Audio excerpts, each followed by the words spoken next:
तो हम आपको इस वीडियो में दिखाएंगे। अब हम आपको वो वाला बताने जा रहे हैं। अब इसके बाद क्या कहते हैं मुनि सप्तऋषि और पार्वती का संवाद। तो क्या कहते हैं इसके बाद हम वो आपको पढ़ के सुनाएंगे। मैंने आपको ये वाला बता दिया था, ये वाला पेज हम आपको इस वीडियो में आपको ये वाला पेज बता देंगे, पढ़ के सुना देंगे। चलिए वीडियो को शुरुआत करते हैं। माना कि महादेव जी अवगुणों के भवन हैं और विष्णु समस्त सद्गुणों के धाम हैं, पर जिसका मन जिसमें रम गया उसको तो उसी से काम है। हे मुनीश्वरों, यदि आप पहले मिलते तो मैं आपका उपदेश सिर माथे रखकर सुनती, परंतु अब तो मैं अपना जन्म शिव जी के लिए हार चुकी। फिर गुण दोषों का विचार कौन करे। यदि आपके हृदय में बहुत ही हट है और विरह की बातचीत है, बातचीत बरेखी किए बिना आपसे रहा नहीं जाता, तो संसार में वर कन्या बहुत है। खिलवाड़ करने वालों को आलस्य तो होता नहीं, और कहीं जाकर कीजिए। मेरा तो करोड़ जन्म तक यही हट रहेगा कि या तो शिव जी को वरूंगी, नहीं तो कुमारी ही रहूंगी। स्वयं शिव जी 100 बार कहें तो भी नारद जी के उपदेश को नहीं तोड़ूंगी। जगत जननी पार्वती जी ने फिर कहा कि मैं आपके पैरों पड़ती हूँ, आप अपने घर जाइए, बहुत देर हो गई। शिव जी में पार्वती जी का ऐसा प्रेम देखकर ज्ञानी मुनि बोले, हे जगत जननी, हे भवानी, आपकी जय हो, जय हो। आप माया हैं और शिव जी भगवान हैं, आप दोनों समस्त जगत के माता पिता हैं। यह कहकर मुनि पार्वती जी के चरणों में सिर नवाकर चल दिए। उनके शरीर बार बार पुलकित हो रहे थे। मुनियों ने जाकर हिमवान को पार्वती जी के पास भेजा और वे विनती करके उनको घर ले आए।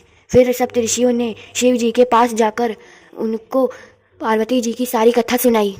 पार्वती जी का प्रेम सुनते ही शिव जी आनंदमग्न हो गए। सप्तऋषि प्रसन्न होकर अपने घर ब्रह्मलोक को चले गए। तब सुजान शिव जी मन में स्थिर करके शिव जी श्री रघुनाथ जी का ध्यान करने लगे।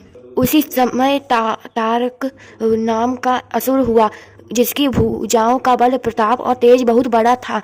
उसने एक लोक और लोकपालों को जीत लिया। तब देवता सुख और संपत्तियों से रहित हो गए। वह अजर अमर था, इसलिए किसी से जीता नहीं जाता था।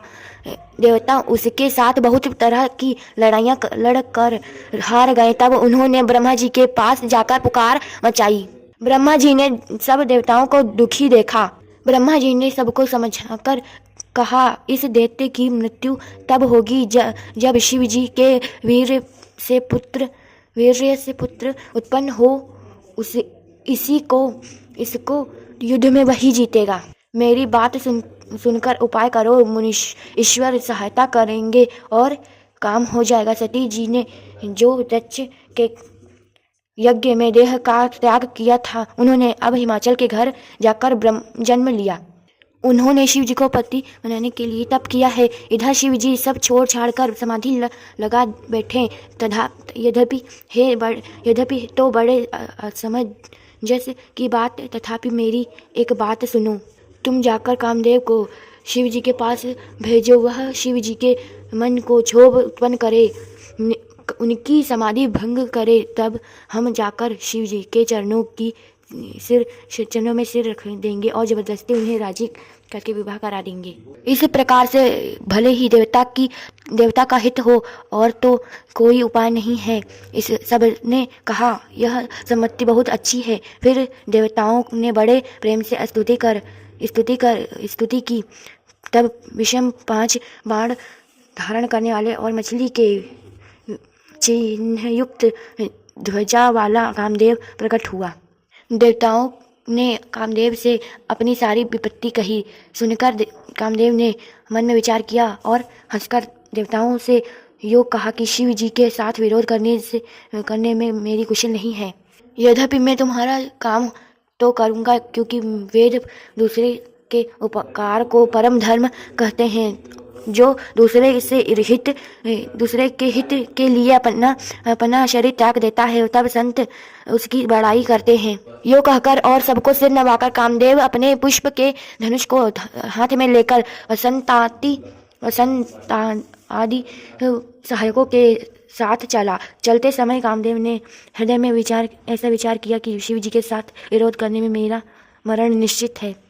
तब उसने अपना प्रभाव फैलाया और समस्त सागर को अपने वश में कर लिया। जिस समय उस मछली के चिन्ह की ज्वाला वाले कामदेव ने कोप किया, उस समय क्षण भर में ही वेदों की सारी मर्यादा मिट गई।